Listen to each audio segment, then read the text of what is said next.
Mechanical Manifesto. The Mechanics Manifesto. It's basically a traditional art form, I guess. I don't really remember what I wrote on the manifesto itself, but um, I know that for me, my art form, my art style, I guess you want to call it, is basically to express myself, to express what I see, to express whatever emotion I'm going through. Um, I grew up drawing a lot of stuff. I grew up with Superman and stuff like that. And at one point, I remember drawing a version of my Superman. His name was Thunderman, and I continued to draw him and fix him up and made him smooth and cleaner. Very much like basically a rip off of Superman. Had the same powers, different planet, the whole story.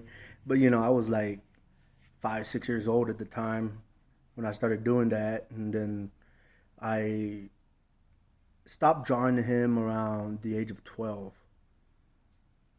I grew up in South Texas, Laredo, Texas, and that's in the Santo Nino barrio. Um, on my mom's side of the family, it was a lot of pachucos, cholos, lowriders, and el pueblo, the city, the town where she was from. She was closer to the border than my dad was, although Laredo is still pretty much on the border. All of it basically.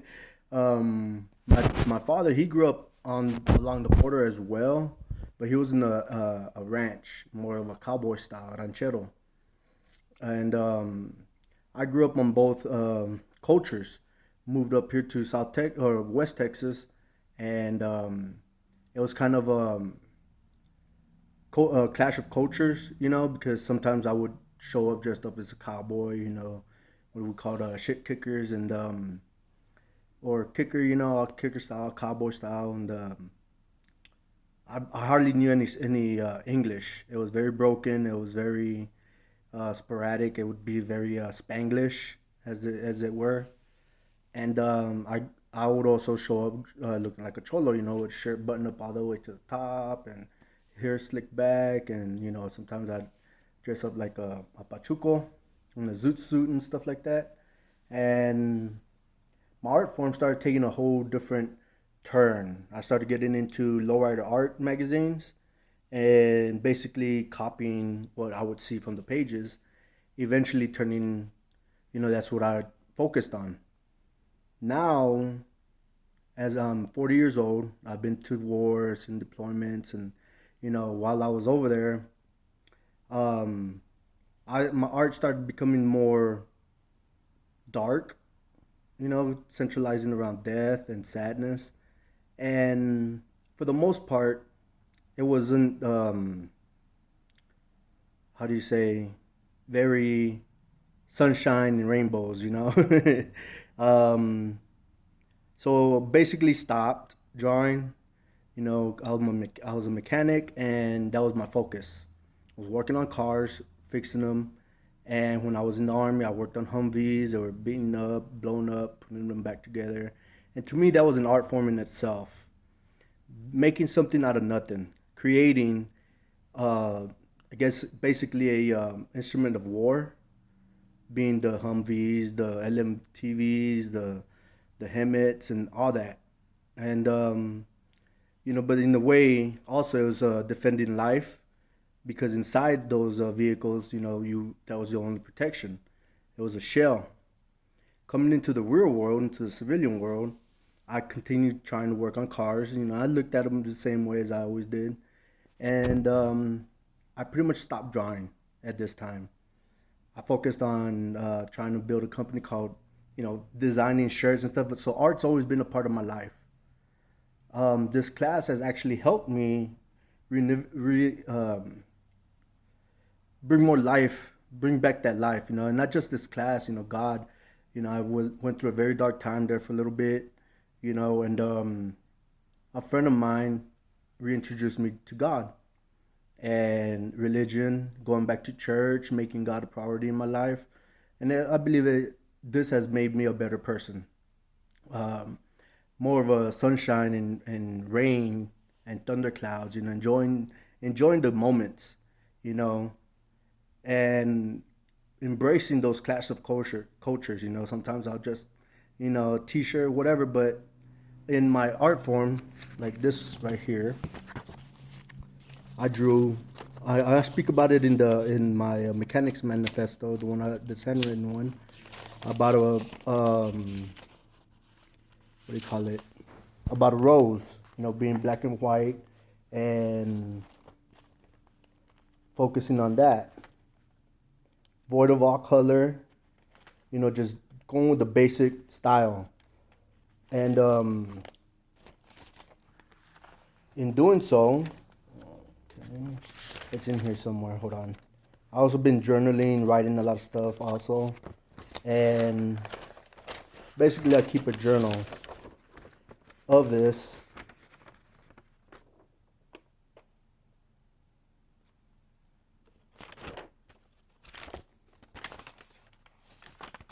For example, can't seem to find that one, but here's one that I did. As you can see, it's all black and white. It's not really the rose that I was talking about. And I did this just freeform. Didn't take no, didn't get it off of anything, and just something I just drew out, freehanded it, and it turned into like a double pick. One of those that you can look upside down and stuff. I didn't mean for it to be seen like that, but that's what came out. On the another one that I created that shows sort of my religion, my Christian philosophy, is a sort of cross where the arms are the wings, and it kind of looks like a heart as well. Did that, and I don't know what happened to my rose. My kids might have taken it out. I don't know. They like to get into my stuff sometimes.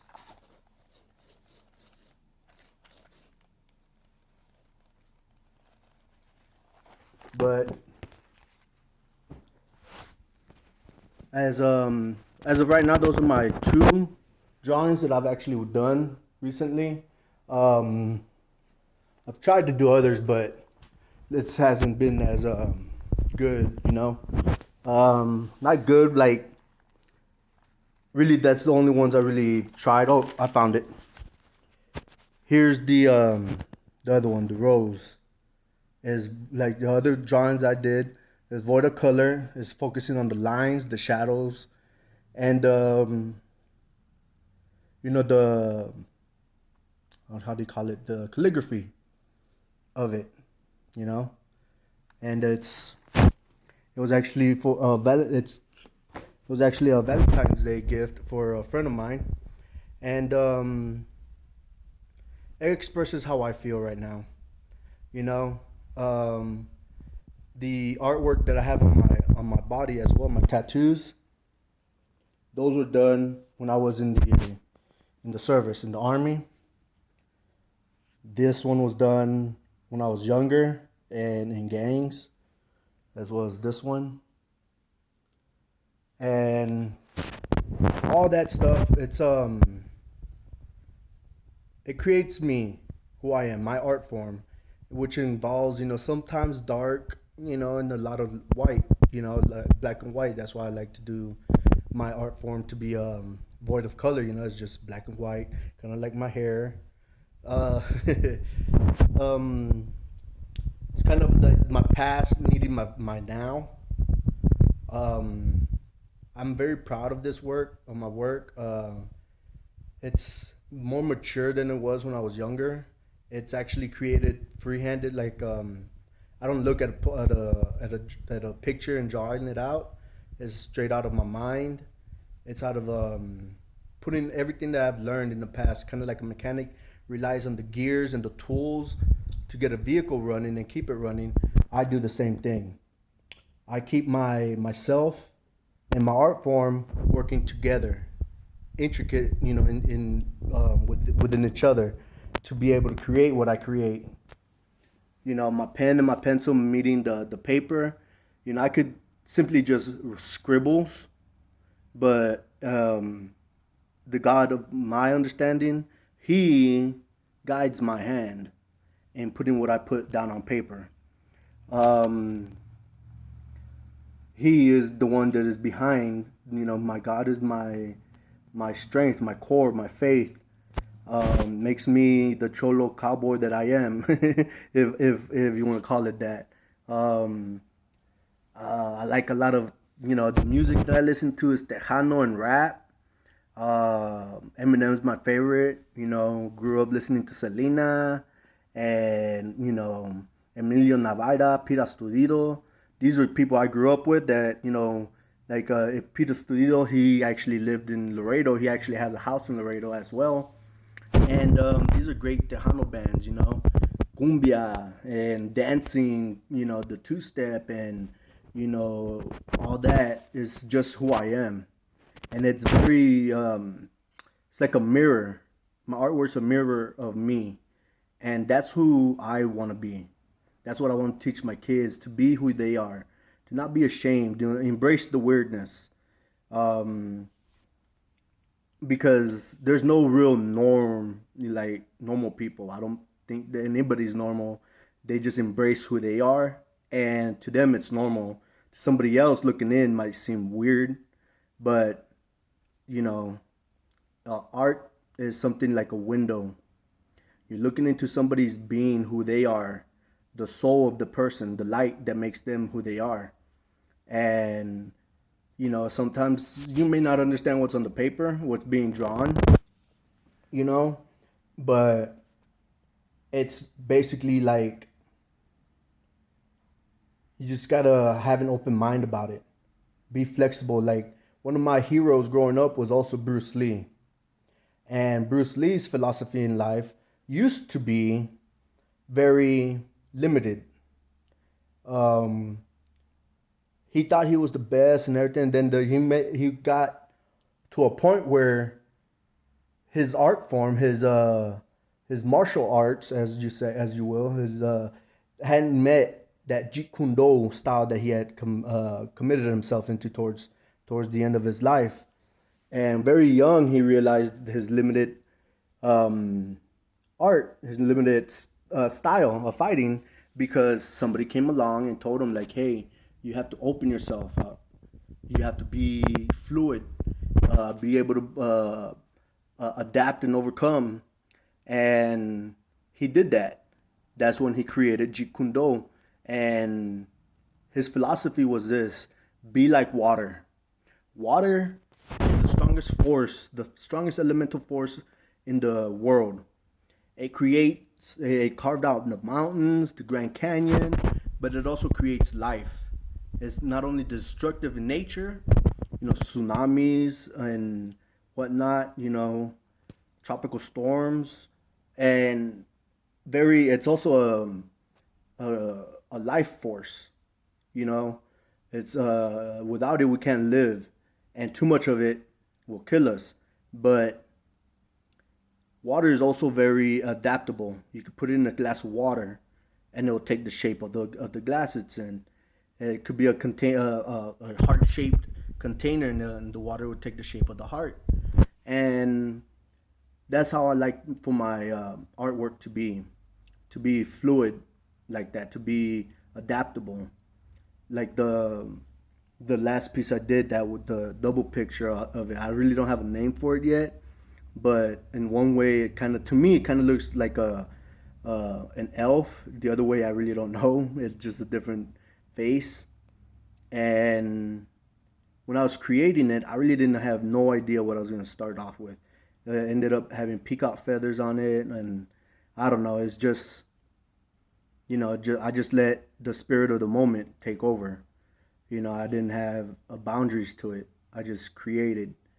With the other two, one was with the a design that came into my head, or into my mind over a dream. I had dreamed of a cross that had wings, and so I ended up drawing it off the memory of that dream. the rose. I seen a rose, and I did draw the rose as I saw it, and I added the rest to it. I in the middle of drawing that rose, I started adding my own petals, my own shade to it, my own style. To replace the color of it.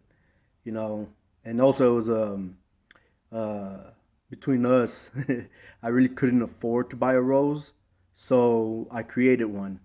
And in this retrospect as well, the rose is able to the one I drew doesn't it'll last as long as it's taking care of the drawing itself. And whereas a real rose will eventually wither and die, unless you take care of it or you know how to do that. You got a green thumb. And I really don't know if this video manifesto of what I wrote makes any sense. Basically, my art form, what I want to get out of my art form is just freedom, freedom from the mind, freedom of my soul, um, and my physical freedom. For the longest time, I thought my hands were done, that I wouldn't be able to draw again because of the impact that I've given them. They've gone through some rough times being a mechanic, and I got very bad arthritis at my age, and it was kind of heartbreaking at first. But when I started doing the rows, it was painful, but at the same time, it was very freeing.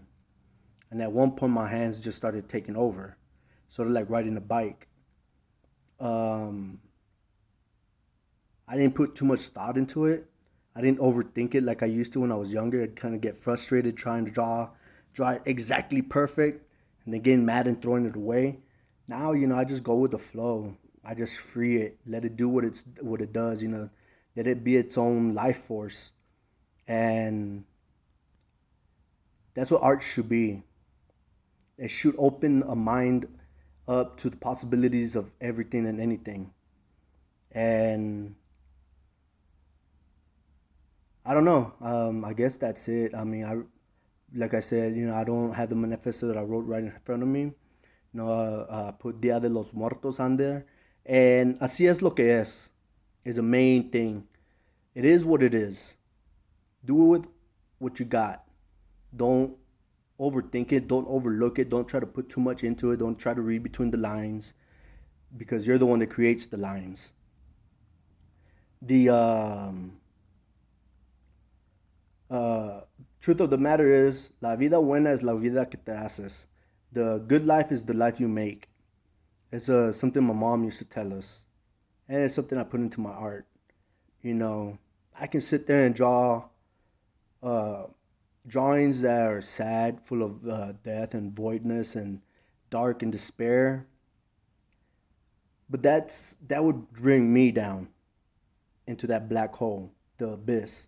And that's not something I wish to convey to my children, to myself, to the people who see my drawings. I want them to be able to look at it and say, wow, that's pretty nice. Get a smile at least. Because if anything, if you can smile once a day, it's not a day wasted. Amen. Thank you. That's it.